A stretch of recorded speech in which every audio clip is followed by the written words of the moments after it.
Saya Rifkia Zahara dengan NIM 060401241778.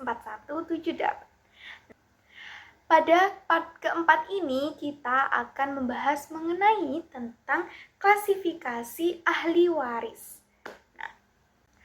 Hukum waris Islam merupakan bagian penting dari fikih muamalah yang mengatur pembagian harta peninggalan seseorang agar berjalan adil dan sesuai dengan ketentuan syariat.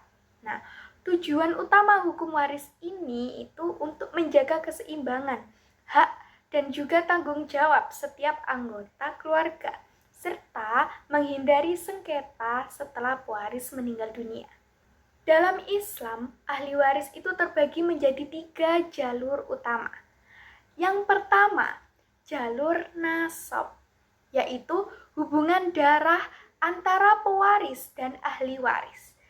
Seperti contoh, golongan laki-laki yaitu meliputi ayah, kakek, anak laki-laki, cucu laki-laki, saudara, hingga paman. Kemudian sementara untuk golongan perempuan mencakup seperti ibu, kemudian nenek, anak perempuan, cucu perempuan, dan saudara perempuan. Jika semua ahli waris dari jalur ini itu hadir, maka yang berhak menerima warisan itu hanya ibu, ayah, anak laki-laki, dan juga anak perempuan. Kemudian yang kedua, yaitu melalui jalur perkawinan.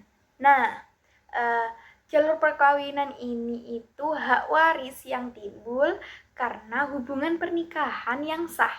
Jadi, seorang suami itu berhak atas setengah bagian jika istrinya tidak memiliki anak, dan 1/4 jika memiliki anak.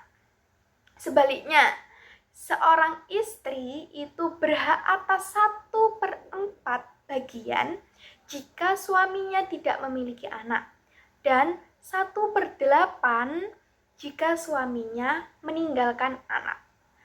Hak ini itu baru muncul setelah akad nikah yang sah menurut syariat. Kemudian yang ketiga, yaitu jalur wala. Apa sih jalur wala itu? Yaitu hak waris yang muncul karena hubungan antara seorang tuan dan mantan budaknya. Jika seorang mantan budak meninggal tanpa meninggalkan ahli waris, maka bekas tuannya itu berhak atas sisa ataupun seluruh harta peninggalan sebagai bentuk penghargaan atas jasanya. Selain ketiga jalur tersebut, terdapat pembagian penting dalam sistem waris Islam, yaitu dawil furud dan juga asobah. Dawil furud, apa sih itu dawil furud? Dawil furud itu adalah ahli waris yang bagiannya itu sudah pasti disebutkan dalam Al-Quran dan juga hadis. Seperti suami, istri, ayah, ibu, kemudian anak perempuan.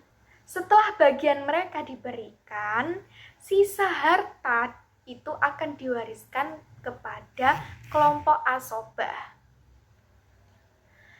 Islam juga mengenal istilah mahjub, yaitu ahli waris yang terhalang warisan karena ada ahli waris yang lebih dekat kedudukannya, seperti cucu laki-laki yang terhalang oleh keberadaan anak laki-laki.